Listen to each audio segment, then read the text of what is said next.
72 خدا والو، سلام اے کربلا والو۔ بسم اللہ الرحمن الرحیم۔ ناظرین، میں جمال زیدی آپ سب کی خدا بند کریم سے سلامتی چاہتا ہوں۔ ایک بار پھر سے استقبال کرتا ہوں محرم کے خاص موقع پر پیش کیے جانے والے ہمارے اس پروگرام میں، جس کا نام ہے 72۔ ناظرین، ایسا کوئی ظلم و ستم باقی نہیں بچا تھا جو شہیدان کربلا اور اسیران کربلا پر یزیدی لشکر نے نہ کیا ہو۔ جس حیوانیت کے ساتھ شہیدان کربلا کو میدان کربلا میں شہید کیا گیا، اسی ظالمانہ انداز میں اہل حرم کو اسیر کیا گیا اور کربلا سے کوفے تک لے جایا گیا۔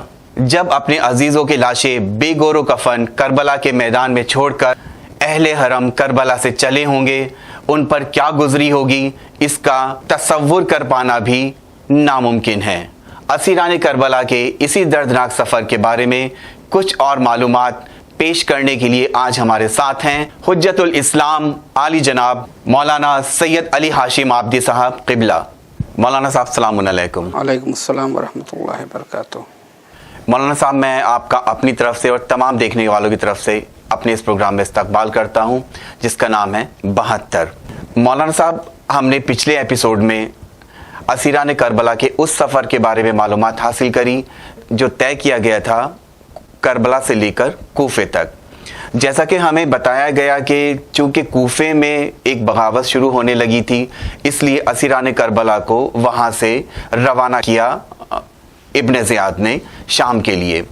مولانا صاحب، میں یہ آپ سے جاننا چاہوں گا کہ کوفے سے شام تک کا سفر اسیران کربلا نے کتنے دن میں طے کر لیا تھا؟ کچھ ایسے خاص مقام راستے میں آئے تھے جہاں انہوں نے قیام کیا تھا؟ اعوذ باللہ من الشیطان الرجیم، بسم اللہ الرحمن الرحیم، صلی اللہ علیک یا ابا عبداللہ وعلی الارواح التي حلت بفنائک۔ 11 محرم الحرام کو اسیران کربلا کا کاروان کربلا سے کوفے کی جانب روانہ ہوا اور 12ویں محرم الحرام کو یہ کوفے میں داخل ہوا۔ ابن زیاد نے 13 یا 14 محرم الحرام کو یزید کو خط لکھا کہ اب آگے کا کیا حکم ہے، اور جب وہاں سے حکم آیا تو 19 محرم الحرام کو یہ کاروان اسیروں کا قافلہ کوفے سے شام کی جانب روانہ ہوا، اور پہلی سفر المظفر کو تقریباً 11 دن کے سفر کے مسافت طے کرنے کے بعد یہ کاروان شام میں داخل ہوا، وہی دمشق میں۔ اور راستے میں کئی مقامات ہیں جو روایات میں ملتے ہیں، اس میں سے 3 مقام ہے، جس میں سے ایک مشہد النقطہ ہے۔ مشہد النقطہ ایک جگہ ہے، وہاں پر ایک پتھر تھا جس کے اوپر امام حسین علیہ السلام کا سر مبارک رکھا تھا، تو سر مبارک سے خون کا قطرہ گرا پتھر کے اوپر، اور ہر سال اس پتھر سے روز عاشورہ خون تازہ برآمد ہوتا تھا۔ عبد الملک ابن مروان کے زمانے تک یہ پتھر وہاں پر موجود تھا، لوگ زیارت کرتے تھے، لیکن اس کے بعد عبد الملک ابن مروان نے آثار حسینی کو ختم کرنے کے لیے اس پتھر کو وہاں سے دوسری نامعلوم جگہ پر بھجوا دیا، لیکن وہاں پہ لوگوں نے زیارت گاہ بنا رکھی ہے۔ دوسری جگہ حلب میں ہے، جسے مشہد السقط کہتے ہیں یا مشہد المحسن کہتے ہیں۔ حضرت امام حسین علیہ السلام کی ایک زوجہ تھی جن کا نام ام اسحاق تھا۔ جناب ام اسحاق واقعہ کربلا میں موجود تھی۔ اس وقت ان کے بطن مبارک میں امام حسین علیہ السلام کا ایک فرزند تھے جن کا نام امام حسین علیہ السلام نے اپنے بھائی اور مظلوم اور شہید بھائی اور راہ ولایت کے پہلے شہید اور راہ ولایت کی حفاظت کی پہلی قربانی یعنی حضرت محسن کے نام پر ان کا نام محسن رکھا تھا۔ لیکن جب یہ قافلہ حلب میں پہنچا تو روایت کہتی ہے کہ وہاں پر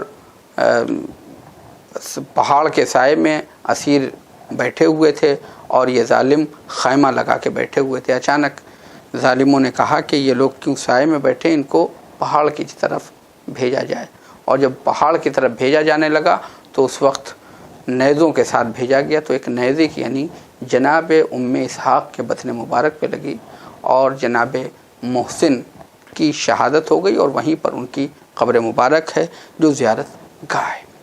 تیسری جگہ بالبک ہے۔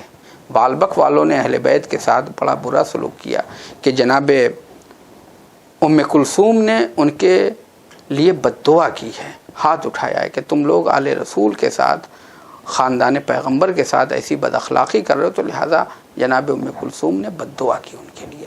یہ 3 مقامات جو تاریخ میں زیادہ ملتے ہیں۔ جی مولانا صاحب، میں نے ایک روایت میں پڑھا ہے کہ یزید کے لشکر کے کچھ لوگ امام حسین کا سر مبارک لے کر ایک گرجا میں بھی رکے تھے، اس روایت کے بارے میں آپ کا کیا کہنا ہے؟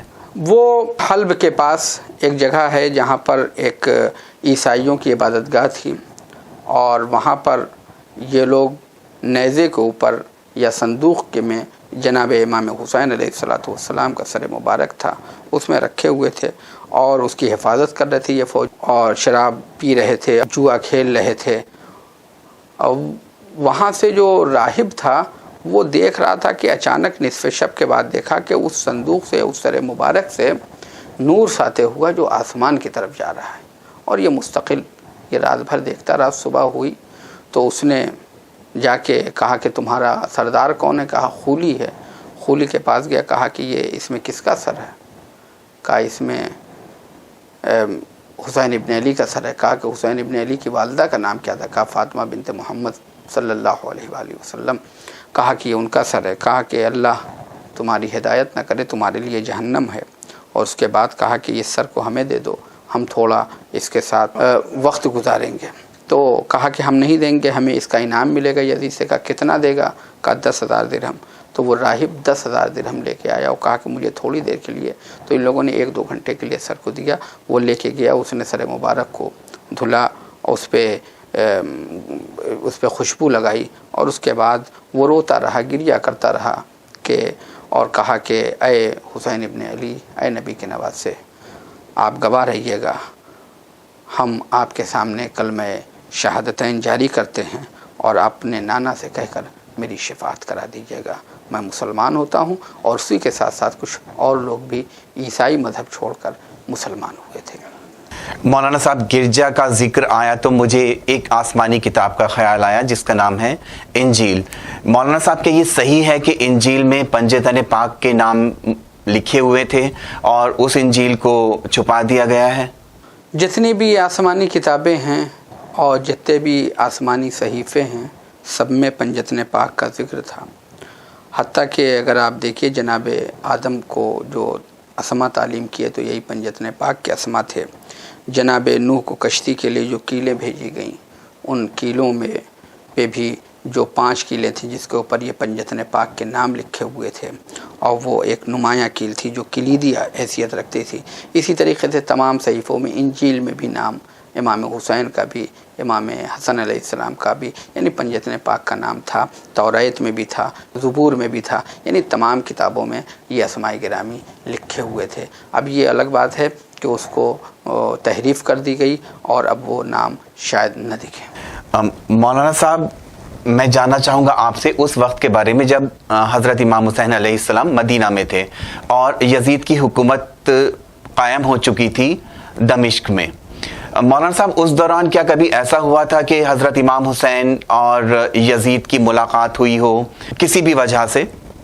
دیکھیے، یزید کے دور حکومت میں امام حسین علیہ السلام کی کوئی ملاقات نہیں ہوئی، ٹھیک، لیکن امیر شام، یزید کے باپ کے دور حکومت میں، امیر شام کے دور حکومت میں امام حسین علیہ السلام کی یزید سے ایک ملاقات کا ذکر ملتا ہے کہ جب امیر شام اپنے بیٹے کو کی ولی عہدی یعنی یزید کی ولی عہدی کے لیے لے کے آیا تھا مکے میں حج کے موقع پر، اور اس کے بعد مدینے میں بھی آیا تھا، اور وہاں پر امام حسین علیہ السلام اور تمام اصحاب کبار اور تمام قاریان قرآن اور تابعین اور تبع تابعین سب موجود تھے۔ اس وقت یزید سے امام حسین علیہ السلام نے دیکھا تھا۔ اور ایک اہم واقعہ یہ ہے کہ جب امام حسین علیہ السلام یزید کے پاس گئے تو اس کے پاس سے ایک بدبو آ رہی تھی۔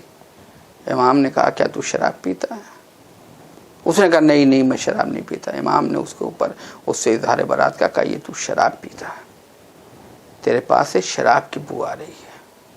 لہذا امام نے اسی وقت اسے